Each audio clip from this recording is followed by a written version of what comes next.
Cuaca buruk memicu bencana banjir di sejumlah wilayah, salah satunya di permukiman warga Kabupaten Pandeglang, Banten. Warga terdampak meminta pemerintah membangun tanggul dan normalisasi sungai agar banjir tak terus terulang. Banjir ini disebabkan meluapnya Sungai Ciliman dan Sungai Cilemer hingga merendam 3 kecamatan di Kabupaten Pandeglang. Sementara itu untuk wilayah Jawa Timur, BMKG memperingatkan masyarakat waspada angin kencang dan hujan dengan intensitas lebat. Diperkirakan puncak musim hujan dan cuaca ekstrim akan terjadi hingga 20 Januari. Untuk prediksi sendiri kita sudah mengeluarkan press release di mana prediksinya pada saat ini hingga 20 Januari 2026, tapi itu kemungkinan bisa juga dapat diperpanjang, itu tergantung nanti oleh dinamika atmosfer dan gangguan yang terjadi gitu Mbak. Jadi kita terus pantau. Di Jakarta, Gubernur Pramono Anung telah berkoordinasi dengan Badan Penanggulangan Bencana Daerah untuk memodifikasi cuaca selama 5 hari. Langkah ini dilakukan untuk mengurangi potensi terjadinya banjir dampak dari cuaca ekstrim yang terjadi di Jakarta. Adapun modifikasi cuaca rencananya hingga akhir pekan nanti. Saya sudah memerintahkan kepada Badan BPBD untuk melakukan modifikasi cuaca selama 5 hari ini. Karena memang data BMKG itu kurang lebih hampir sama dengan yang kemarin. Kemarin pun kalau kita tidak lakukan modifikasi cuaca sebenarnya dampaknya lebih dari yang sekarang ini.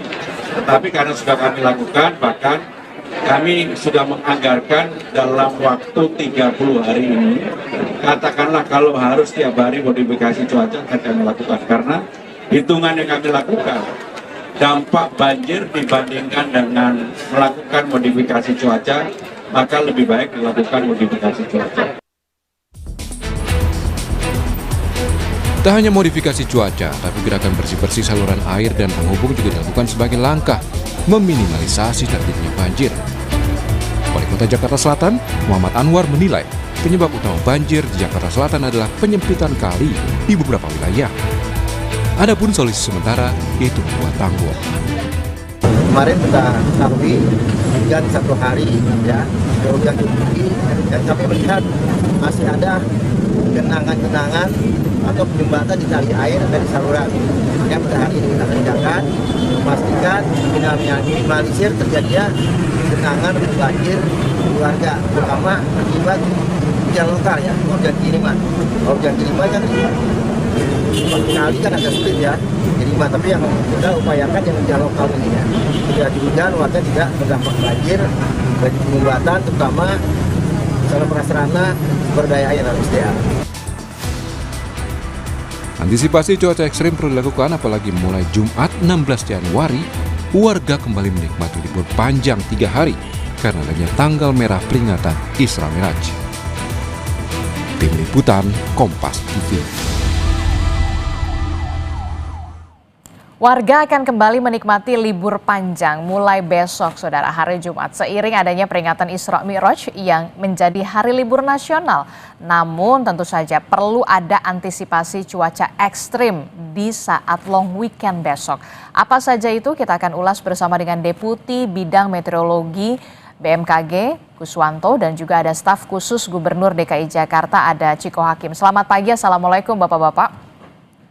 Waalaikumsalam warahmatullahi wabarakatuh. Selamat pagi, Disti, Pak Ciko. Iya, saya mau ke Pak Guswanto dulu dari BMKG. Dari BMKG memang sudah mewanti-wanti begitu ya, sudah memperingatkan adanya cuaca ekstrim yang akan terjadi sampai setidaknya di awal Februari. Nah, untuk persiapan long weekend besok nih, Pak Guswanto, apa yang perlu diantisipasi oleh warga khususnya di Jakarta, kemudian sekitarannya, misalkan di long weekend ini di Bogor, Bandung, Yogyakarta, dan juga biasanya juga di beberapa wilayah menjadi destinasi wisata, Pak Guswanto. Baik, Adisti. Jadi kami dari BMKG itu memberikan perakiraan bahwa periode cuaca ekstrim ini masih akan berlangsung dalam sepekan ke depan. Artinya dari tanggal 13 yang lalu ini masih berlangsung hingga 19 Januari. Ini cuaca seperti apa? Yaitu utamanya adalah hujan lebat hingga sangat lebat, dan ini hampir meluas seluruh wilayah Indonesia. Tapi khusus untuk DKI Jakarta ini juga masuk dalam satu provinsi yang perlu peningkatan kewaspadaan. Terutama kalau saya melihat ini kan DKI Jakarta itu secara normalnya dasarian normal bahwa puncak hujannya terjadi di dasarian 3 Januari sampai dasarian 1 Februari. Artinya tanggal 21 Januari hingga tanggal 10, paling maju atau mundur sekitar 3 sampai 5 hari ya. Ini yang kemudian saya juga melihat ada fenomena yang saat ini perlu kita cermati dari analisis streamline ataupun angin 3000 feet. Itu kami mendeteksi adanya konvergensi khususnya di atas Banten, kemudian DKI Jabodetabek dan Jawa Barat hingga Jawa Timur. Ini dengan kecepatan yang cukup lumayan, yaitu berkisar antara 24 hingga 34 knot ya. Nah, ini juga akan memberikan dampak bahwa daerah-daerah yang saya sebutkan tadi itu akan memiliki potensi angin kencang. Nah, kami juga melihat di sebelah selatan Samudra Hindia ini ada low pressure area, yaitu di selatan Jawa Timur ataupun Bali ya. Ini ada low pressure area yang baru muncul 2 hari yang lalu. Sedangkan di wilayah utara kami memiliki mendeteksi adanya bibit siklon tropis 91S, yaitu di wilayah Maluku Utara ya. Ini juga akan memberikan dampak hujan di sana.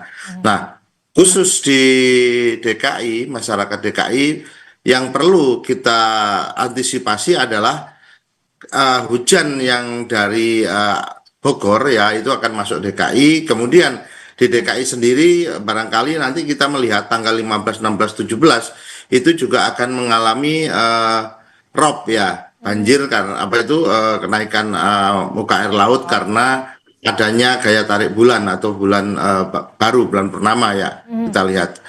Nah, dan untuk wilayah yang kita deteksi, Adisti, yang terdampak ya, saat ini juga saya melihat dari citra radar BMKG, sepertinya di wilayah Banten, Jabodetabek itu masih turun hujan ringan hingga sedang ya. Ini kami juga melihat dari situ. Nah, apabila hujan ini berlangsung cukup lama, walaupun durasinya tidak ekstrim ataupun tidak sangat lebat, ini cukup juga mengumpulkan air sehingga akan menggenangi wilayah-wilayah yang cekungan ya, ataupun daerah-daerah yang rawan terhadap luapan apabila sungainya sudah terbendung oleh sampah ataupun memang ada pengendapan di sungai itu. Ini yang perlu diwaspadai. Oke, itu yang perlu diwaspadai. BMKG sudah mewanti-wanti begitu soal curah hujan yang tinggi, begitu termasuk salah satunya adalah wilayah Jakarta, Mas Ciko, yang perlu peningkatan kewaspadaan. Bahkan tidak hanya soal curah hujan, tapi di sana juga ada potensi banjir rob di wilayah pesisir. Nah, menghadapi long weekend besok begitu sampai nanti hari Minggu, apa yang sudah diantisipasi oleh Pemprov Jakarta untuk mengantisipasi banjir? Tidak hanya soal curah hujan, tapi juga banjir kiriman dari Bogor, termasuk juga soal banjirop, Mas Ciko. Ya, permasalahan yang cukup kompleks ya, Disti, apalagi kita sedang mengalami apa yang kita sebut sebagai cuaca ekstrim. Dan ini bukan hanya terjadi baru-baru saja, tapi sepanjang tahun 2025 pun kita mengalami hal tersebut. Namun tentu Bapak Gubernur DKI Jakarta, Bapak Pramono Anung telah menyampaikan bahwa salah satu yang akan dilakukan adalah melakukan modifikasi cuaca tersebut. Dan kalau kita mau jujur, sepanjang tahun 2025 apabila itu tidak dilakukan kemarin, banjirnya akan lebih parah lagi dibandingkan apa yang terjadi di 2025 yang menurut kami cukup baik kita tangani. Walaupun dengan cuaca yang sangat ekstrim, dan tadi disampaikan oleh Pak Guswanto bahwa ini tidak hanya terjadi di Jabodetabek tapi juga di seluruh Indonesia, bahkan sampai Maluku Utara tadi. Dan artinya banjir sekarang sedang melanda, genangan-genangan air yang tinggi sedang melanda berbagai daerah masuk Jakarta tentunya. Dan kalau kita mau jujur kembali lagi, kenapa disebut ekstrim? Biasanya kan sebenarnya karena artinya kota tersebut atau wilayah tersebut memang kapasitasnya, kemampuan infrastrukturnya memang sudah tidak bisa mengelola banjir atau curah hujan yang begitu tinggi gitu. Kalau nggak salah ya Pak Bukwanto, nanti korek saya kalau Iya, salah, betul. 190 mm kalau nggak salah bahkan ya, 2 hari Betul, lalu begitu. 170. Dan dimana kalau kita mau jujur 100 mm aja udah sangat tinggi curah hujan gitu. Artinya hampir 2 kali daripada yang disebut tinggi itu sendiri. Artinya Jakarta ini memang banyak sekali kondisi yang kemudian menyebabkan genangan ini begitu tinggi. Satu, land subsidence, artinya permukaan tanah dari Jakarta ini setiap tahunnya turun 5-10 cm. Khususnya di Jakarta Utara, Jakarta Barat, yang kemudian tadi dicampur dengan yang namanya banjirop akibat tadi tarikan dari bulan di tanggal 15, 16, 17 ke depan. Artinya Jakarta memang harus bersiap dan bersiaga, dan kalau kita bicara antisipasi tentunya bukan hanya Pemprovnya atau pemerintahnya, warganya juga akan melakukan juga begitu. Artinya satu, ketika kita tahu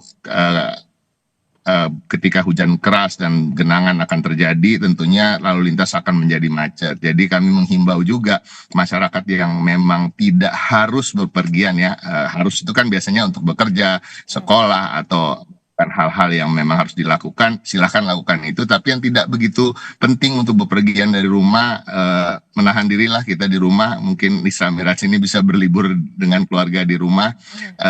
Kemudian untuk hijau waspada, karena kita tahu genangan ini juga menimbulkan banyak hal, Disti, yang sangat kita sayangkan. Ada bahkan yang meninggal karena arus listrik dan lain-lain, dan artinya kita juga harus menjaga dari kita. Jadi antisipasi ini dilakukan juga, jangan hanya oleh pemerintahnya, tapi oleh warganya yang kemudian mencabut colokan-colokan listrik yang tidak dibutuhkan, dan apalagi ketika terjadi genangan. Jadi banyak sekali yang harapan kita bisa cuaca ini kemudian berangsur membaik, karena BMKG tadi dengan prediksinya yang biasanya kalau nggak salah kan memang bisanya seminggu ke depan ya Pak Guswanto ya.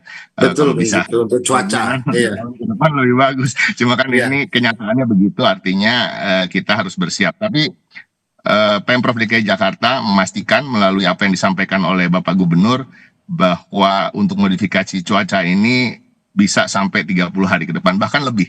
Dan anggaran itu telah disiapkan karena tadi dampak akibat banjir yang juga merugikan dalam nilai rupiah itu tidak sebanding, jauh lebih besar dibandingkan biaya yang kita keluarkan untuk modifikasi cuaca. Oke, kalau tadi Anda sebutkan bahwa memang tidak hanya soal tugas dari Pemprov Jakarta saja untuk bisa aware begitu ya, untuk selalu mengingatkan soal bagaimana mitigasi banjir di sana ketika ada curah hujan yang tinggi. Tapi kemudian kan kita melihat juga besok ini long weekend. Biasanya juga kan keluarga membawa serta anak-anak mereka ke ruangan terbuka. Misalkan salah satunya mungkin ke daerah pesisir, ke Ancol, ke Pik, atau kemudian ke Ragunan. Nah, ini apa yang perlu diimbau oleh Pemprov Jakarta ketika memang curah hujan tinggi, apalagi di sana ada ancaman banjirop juga untuk pesisir Jakarta? Sebenarnya begini kan, kita kalau saya adalah orang yang mungkin sebagian dari kita, termasuk saya misalnya, ketika ingin bepergian gitu pasti melihat ramalan cuaca. Ya kita harus membiasakan untuk menjadi orang yang proper dalam mempersiapkan apa-apa yang akan kita lakukan gitu ya. Kalau di luar negeri kalau nggak salah ya, bahkan ramalan cuaca itu betul-betul dilihat oleh warganya gitu, dan itu menjadi segmen tersendiri, Disti. Kalau di televisi biasanya ramalan cuaca, kita udah lama nih di Jakarta nggak melihat ramalan cuaca menjadi segmen yang cukup panjang gitu.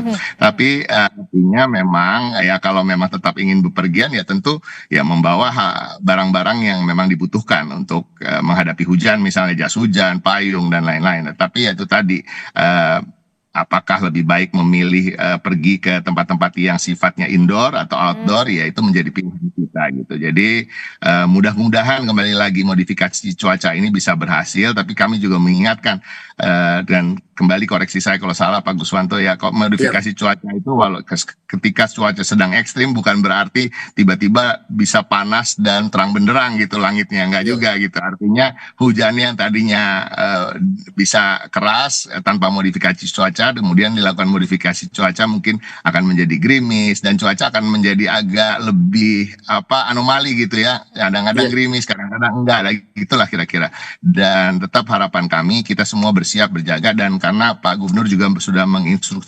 menginstruksikan pada Dinas Sumber Daya Air, Dinas Gulkarmat, Dinas Pertamanan, yang kemudian tentunya Dinas Perhubungan terkait dengan arus lalu lintas dan lain-lain, untuk semua berjaga, dan seluruh jajaran termasuk pasukan oranye, pasukan warna-warni yang kita miliki untuk berada di lapangan dan memitigasi apabila ada yang perlu dilakukan. Oke, saya tertarik dengan kalimat Pak Pramono yang mengatakan kita sudah menyiapkan anggaran untuk memodifikasi cuaca begitu, daripada kemudian anggarannya jauh lebih besar ketika memang ada penanganan banjir. Ya, saya sepakat soal itu. Tapi saya ingin ke Pak Guswanto. Pak Guswanto, seberapa efektifkah kemudian modifikasi cuaca ini bisa meminimalisasi, tadi disebutkan seharusnya hujannya begitu deras, ternyata kalau memang modifikasi cuaca berhasil begitu ya, ya hujannya ya jadi rintik-rintik lah, nggak begitu deras banget. Nah, seberapa efektifkah kemudian modifikasi cuaca bisa meminimalisasi soal dampak dari banjir ini, Pak Guswanto? Ya, baik Adisti, saya sepakat dengan yang disampaikan Bung Ciko. Ternyata data di kami pun juga sama. Jadi untuk efektivitas modifikasi cuaca itu yang menurunkan dari awan-awan konvektif ya, bukan karena ada badai siklon ya atau siklon tropis, itu khusus modifikasi cuaca saat ini efektivitasnya datanya berkisar antara 25% sampai 35%. Artinya tadi menurunkan intensitasnya secara gradual. Jadi kalau dia modifikasi cuaca hujannya kita prediksi itu lebat, dia akan menurun menjadi sedang. Nah, kalau sedang dia hanya menjadi hujan ringan. Itu yang menjadi kunci dulu pemahaman, karena modifikasi cuaca itu prinsipnya adalah mengurangi intensitas hujan dari ekstrimnya. Namun di sisi yang lain, pada saat kita di musim kemarau, modifikasi cuaca akan bersifat yang lain. Dia diminta untuk menurunkan hujan. Ya, kalau di sini mengurangi yang tadinya hujan tadi itu mungkin potensinya adalah lebat, jadi sedang seperti itu. Itu adalah dua sisi mata uang. Modifikasi cuaca digunakan untuk mengatur pada saat kita bencana hidrometeorologi basah, artinya seperti musim hujan ini kita kurangi. Tapi pada saat musim kemarau tentunya kita menambah curah hujan untuk misalkan mengisi jadi efektifnya berkisar antara 25 sampai 35%. Dan saat ini memang sudah dilakukan Adisti di Homebase di Halim sejak tanggal 12 Januari yang lalu, dan ini seperti perakiraan cuaca dia akan bersifat buka tutup, artinya perakiraan cuaca kami sepekan ke depan itu memprediksi seperti itu. Maka ini perlu dilakukan. Nanti apabila dalam sepekan ke depan itu sudah menurun, ya tentunya modifikasi cuaca juga akan tidak dilakukan, karena unsur efektif dan penggunaan anggaran itu juga menjadi landasan kita bersama dalam melakukan kegiatan modifikasi cuaca untuk bencana hidrometeorologi basah. Nah, kembali lagi Adisti, barangkali saya menyampaikan sedikit tadi yang Bung Jericho sampaikan, Bung Ciko, bahwa ini daya tampung, daya dukung itu yang harus kita lihat kembali. Kan desain drainase semua, ini kan kita tidak di era sekarang, desainnya itu adalah desain yang lama. Barangkali perlu dilakukan evaluasi daya dukung yang tadinya disampaikan oleh Bung Ciko tadi, bahwa kemarin tuh hujan kita lihat ya di mana, di Priok itu turun 235 mm per hari. Nah, berarti ini sudah membuat sekitarnya baik Cengkareng, drainase drain Cengkareng itu menjadi banjir. Nah, ini juga ya ini perlu juga dievaluasi, karena itu curah hujan sekitar 235 mm per hari. Ya, barangkali desainnya yang dulu itu barangkali hanya 100 mm atau 150 mm per hari daya dukungnya. Berarti ini perlu melakukan evaluasi kembali, semampukah seperti itu. Itu Adisti. Oke, bagaimana Bung Ciko, harus ada evaluasi kembali ketika memang curah hujan yang cukup tinggi begitu ya, sampai 235 mm. Apakah kemudian ada perintah khusus yang kemudian dilakukan oleh Gubernur DKI Jakarta Pramono Anung kepada wali kota begitu ya, khususnya di wilayah Jakarta Utara misalkan, termasuk juga soal pengerukan kali mungkin, kemudian pembersihan gorong-gorong, atau kemudian tadi evaluasi secara menyeluruh? Sebenarnya yang pasti memang di tahun ini Disti kita mempunyai anggaran terkait dengan pengendalian banjir itu hingga 3 triliun lebih. Oke. Artinya memang itu sudah menjadi program yang akan kita lakukan. Tapi kita tahu sekarang masih tanggal 15 Januari ya 2026, dan memang biasanya pekerjaan-pekerjaan itu dimulai antara bulan Februari dan bulan Maret. Dan memang salah satunya tadi yang disampaikan oleh Pak Guswanto, dan memang itu sudah menjadi catatan bagi kami, memang saluran drainase yang selama ini memang tidak bisa menampung apa yang tadi terjadi beberapa hari yang lalu, itu harus diperbaiki. Normalisasi sungai juga begitu. Termasuk kita harus melakukan relokasi bagi warga-warga yang masih tinggal di bantaran kali dan lain-lain.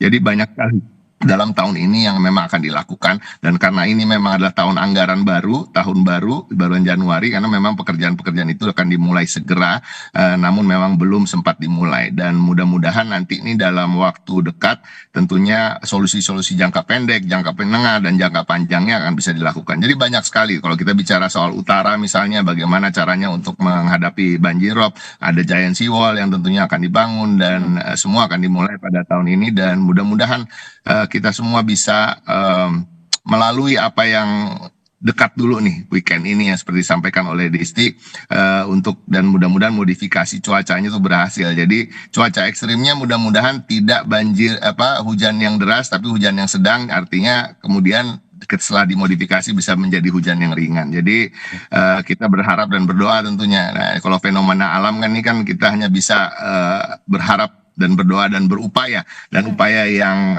paling masuk akal sekarang selain tadi perbaikan drainase, saluran dan lain-lain, tentunya juga modifikasi. Oke, kalau soal cuaca ya mau apa dikata begitu ya kan, kita cuma bisa kemudian memitigasi supaya kemudian banjir itu tidak terlalu parah di beberapa wilayah di Jakarta. Nah, terakhir saya ingin tahu dari Mas Ciko sendiri dan juga nanti ke Pak Guswanto, imbauan khusus dari Pemprov untuk kepada warganya, apalagi besok long weekend, termasuk juga soal apa-apa saja yang memang seharusnya harus diantisipasi oleh warga Jakarta. Tidak hanya warga Jakarta sebenarnya, kalau warga-warga di luar Jakarta mungkin mau ke Jakarta, apa yang harus dilakukan?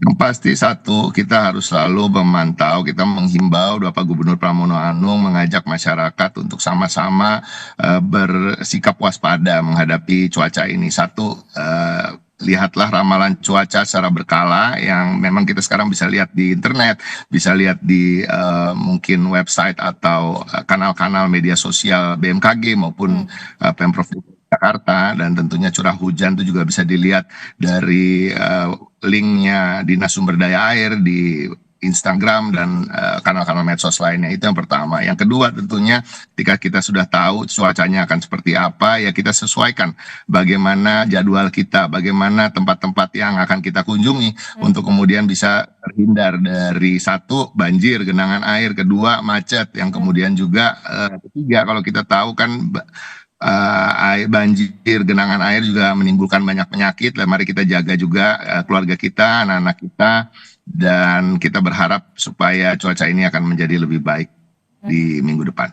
Oke, terakhir Pak Guswanto, apa yang menjadi imbauan dari BMKG, tidak hanya soal Jakarta, tapi juga biasanya tujuan untuk long weekend ada di Puncak, Bogor, Jawa Barat, kemudian ada di Bandung, dan kalau lebih sedikit ya di Yogyakarta.